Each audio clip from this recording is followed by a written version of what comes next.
to die, we would always be. Without you, I feel lost at sea. Pembangunan merupakan suatu harapan, perubahan dalam segala aspek kehidupan yang direncanakan dengan bertujuan untuk kesejahteraan masyarakat. Konsep dari pembangunan pada awalnya diciptakan guna mengatasi keterbelakangan dari sudut pandang negara maju yang kemudian secara bertahap berkembang menjadi semakin universal.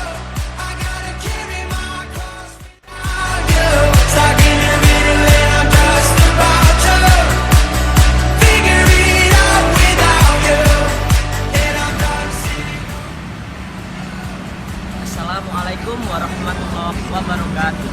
Perkenalkan, nama saya Muhammad Ahsan Maulana, mahasiswa Fakultas Dakwah dan Komunikasi Program Studi Pengembangan Masyarakat Islam semester 4. Di sini saya akan memaparkan materi tentang kolaborasi antar stakeholder dalam meningkatkan kesejahteraan masyarakat pada sektor UMKM. Studi pada Kampung Kreatif X Lokalisasi Doli Kota Surabaya untuk memenuhi tugas dari mata kuliah Manajemen Kemitraan Partnership. Pertumbuhan perekonomian Surabaya belum mencapai target yang diinginkan oleh pemerintah. Permasalahan berbagai bentuk membuat pertumbuhan ekonomi menjadi penghalang bidang sektor UMKM. UMKM memiliki peranan penting dalam meningkatkan perekonomian masyarakat sampai menyeluruh, baik di pelosok desa maupun di perkotaan. Salah satu tujuan dari program pemerintah yaitu menciptakan lapangan pekerjaan serta mengentaskan kemiskinan. Dengan adanya program kolaborasi antar stakeholder, pemerintah dengan masyarakat dapat saling membantu pertumbuhan UMKM yang ada di kota Surabaya. Tidak hanya itu, dengan berkolaborasi dapat memperluas pasar dalam pengelolaan yang lebih luas dan efisien untuk membantu masyarakat ekslokalisasi agar lebih bekerja dan profesi kerja dengan melatih dirinya sebagai wirausahawan. Dengan adanya kolaborasi antar stakeholder dapat membantu masyarakat di wilayah eks-lokalisasi Doli untuk mensejahteraan masyarakat yang kehilangan pekerjaan sejak ditutupnya lokalisasi Doli oleh pemerintah Surabaya. Oleh karena itu, pemerintah kota Surabaya memberikan fasilitas untuk memberdayakan masyarakat melalui keterampilan berwirausaha. Tidak hanya itu yang diberikan pemerintah, tetapi juga menyulap Kampung Doli menjadi kawasan kampung kreatif yang nantinya berisi berbagai macam UMKM, usaha kecil menengah atau home industry. Pemberdayaan UMKM dinilai mampu mengubah wajah lokalisasi Doli yang dulu lebih dikenal sebagai kawasan prostitusi. Sejak kawasan Doli ditutup, pemerintah kota Surabaya gencar meningkatkan kesejahteraan masyarakat menjadi pelaku UMKM. Wish I could erase it, make your heart believe, but I'm a bad liar, bad liar.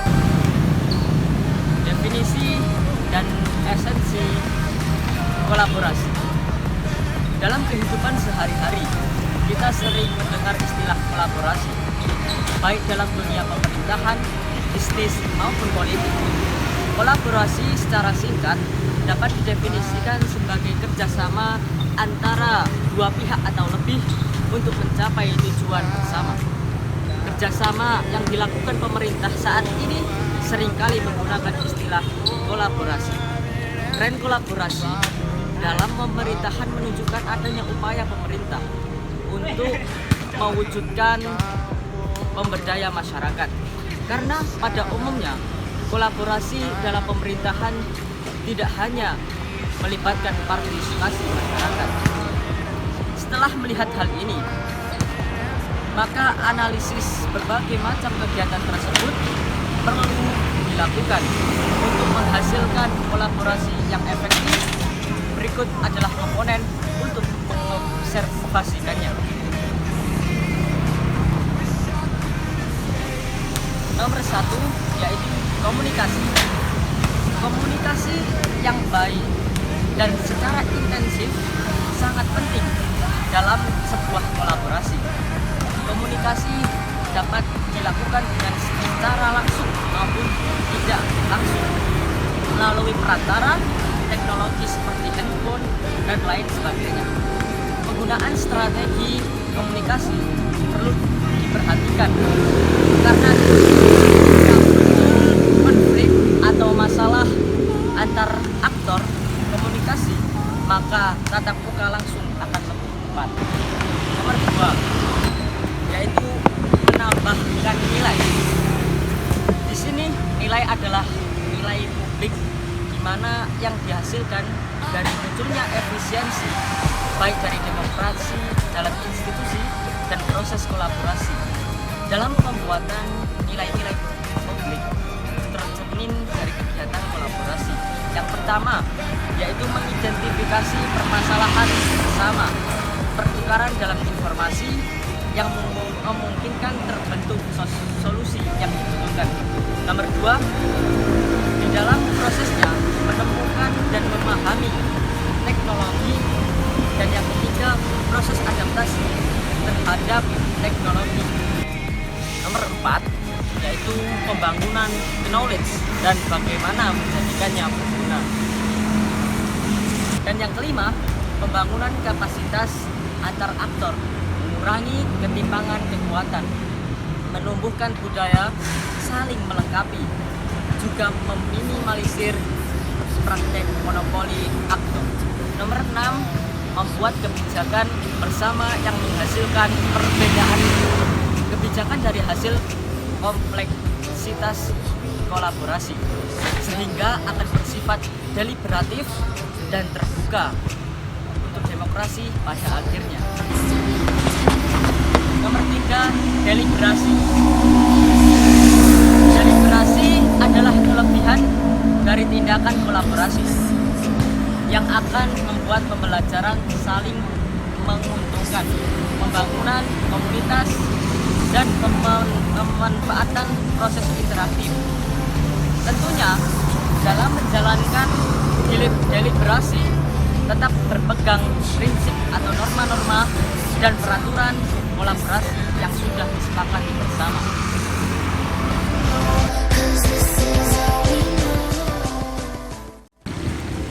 Pengertian dari kolaborasi, di dalamnya terdapat 6 kriteria penting, yaitu yang pertama, forum kolaborasi diinisiasi oleh pemerintah atau institusi. Yang kedua, partisipan dalam forum termasuk juga aktor non-pemerintah. Yang ketiga, partisipan tersebut secara langsung dapat membuat keputusan bersama. Jadi, peran pemerintah sebagai pembuatan keputusan akhir tunggal tidak ada. Nomor 4, forum yang ada diorganisasikan secara formal dan mencapai keputusan bersama.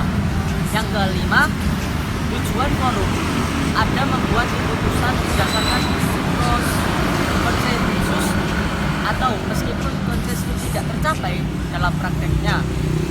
Dan yang keenam adalah fokus daripada kolaborasi adalah pada manajemen publik.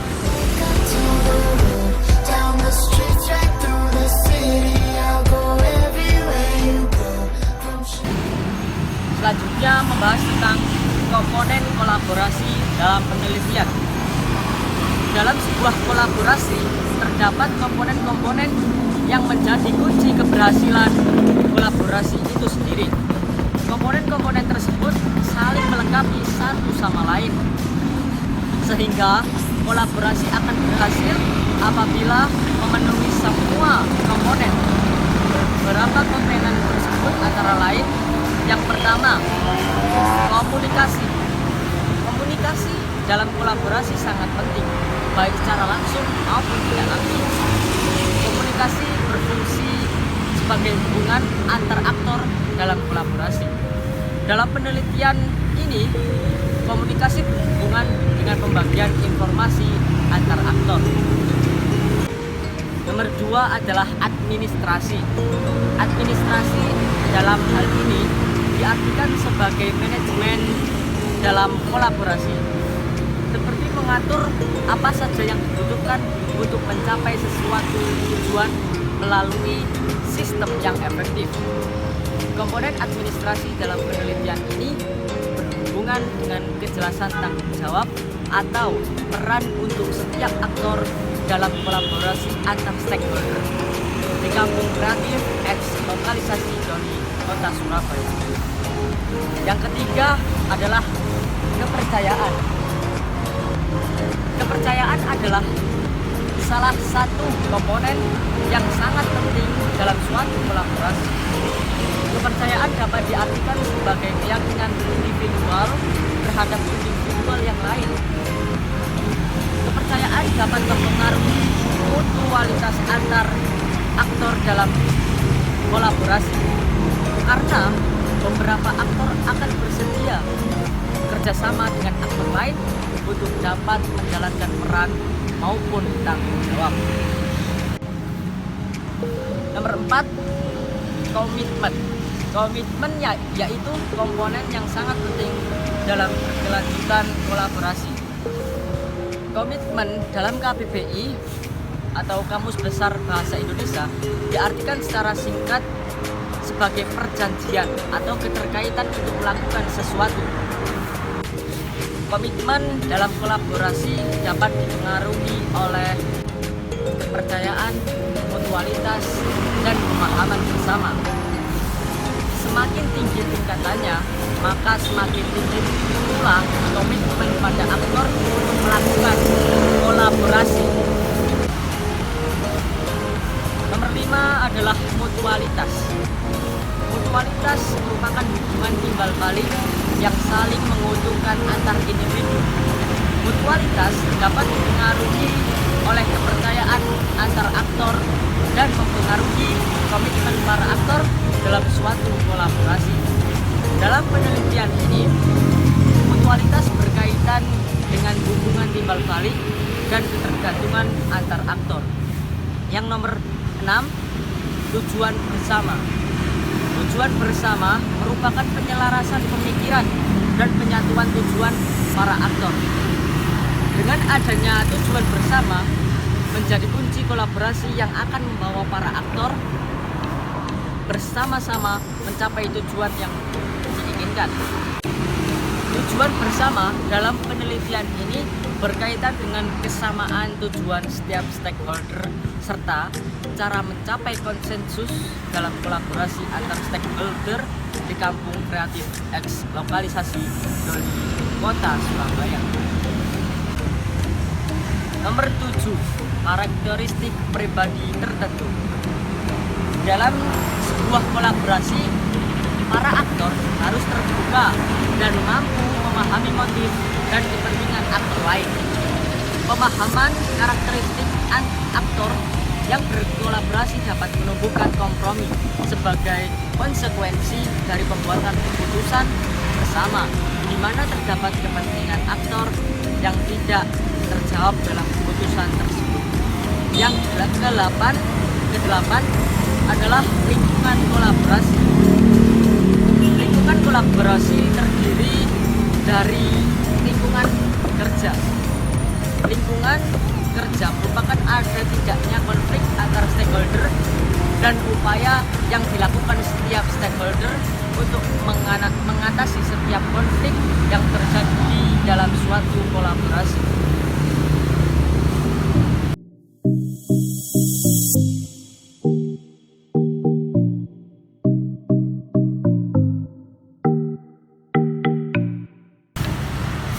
Selanjutnya adalah stakeholder. Definisi stakeholder. Konsep stakeholder mengakui bahwa dalam organisasi apapun ada berbagai individu dan kelompok yang mendukung dan mempengaruhi organisasi. Stakeholder merupakan kelompok atau individu yang dapat mempengaruhi dan dipengaruhi oleh pencapaian tujuan organisasi. Jenis stakeholder. Secara umum, stakeholder dapat membedakan menjadi dua, yaitu yang pertama stakeholder internal, yakni pihak yang berasal dari dalam perusahaan dan secara langsung terlibat dalam kegiatan organisasi. Yang kedua adalah stakeholder eksternal, yakni pihak yang tidak termasuk dalam struktur organisasi dan tidak terlihat secara langsung dalam kegiatan organisasi. Sekarang membahas kesejahteraan masyarakat. Kesejahteraan masyarakat merupakan kondisi terpenuhinya kebutuhan material, spiritual, dan sosial warga negara agar dapat hidup layak dan mampu mengembangkan diri sehingga dapat melaksanakan fungsi sosialnya. Pasal 34 ayat 1 Undang-Undang Dasar Negara Republik Indonesia tahun 1945 memberi amanat kewajiban negara, yaitu memelihara fakir miskin dan anak-anak terlantar.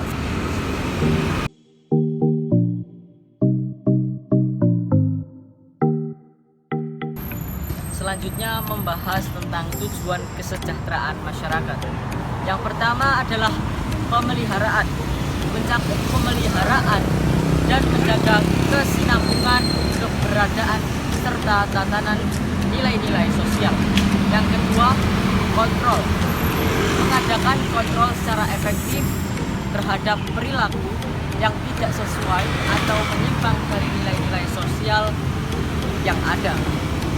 Yang ketiga adalah perubahan, mengadakan perubahan ke arah berkembangnya suatu sistem yang lebih efektif bagi anggota masyarakat.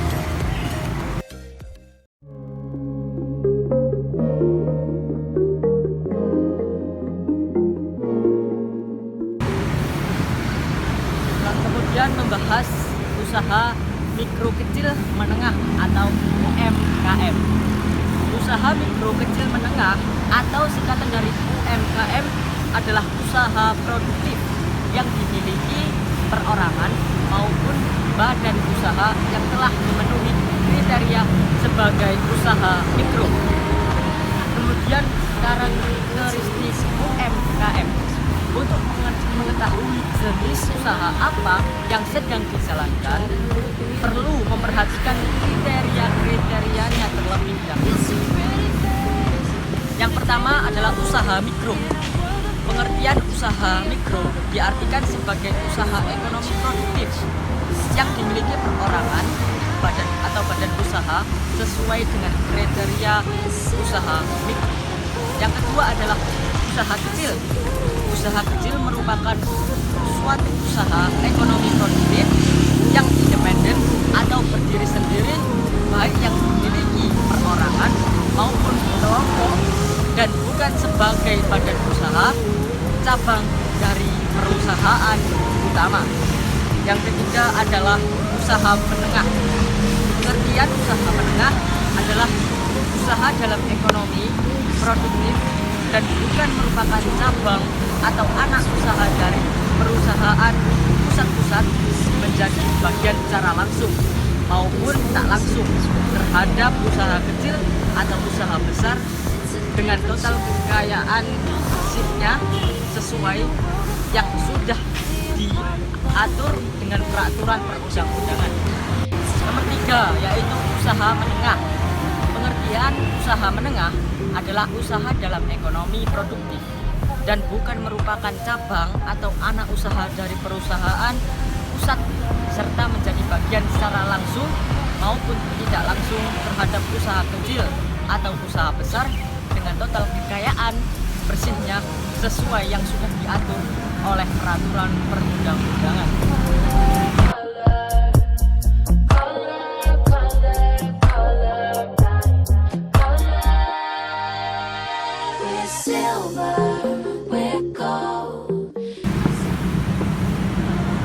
Selanjutnya membahas 3 peran UMKM yang sangat penting dalam kehidupan masyarakat kecil. 3 peran tersebut adalah: yang pertama, sarana mengentaskan masyarakat dari jurang kemiskinan. Peran UMKM pertama adalah sebagai sarana pengetahuan masyarakat kecil dari jurang kemiskinan. Alasan utamanya adalah tingginya angka penyerapan tenaga kerja oleh UMKM. Yang kedua, sarana untuk meratakan tingkat perekonomian rakyat kecil. UMKM juga memiliki peran yang sangat penting dalam pemerataan ekonomi masyarakat. Berbeda dengan perusahaan besar, UMKM memiliki lokasi di berbagai tempat, termasuk di daerah yang jauh dari jangkauan perkembangan zaman sekalipun. Yang ketiga adalah memberikan pemasukan devisa bagi negara. Peran UMKM yang tidak kalah penting yaitu dapat memberikan pemasukan bagi negara dalam bentuk devisa.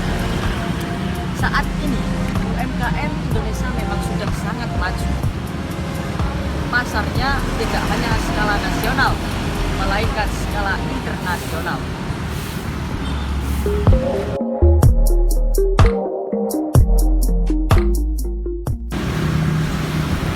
Demikian yang dapat saya sampaikan.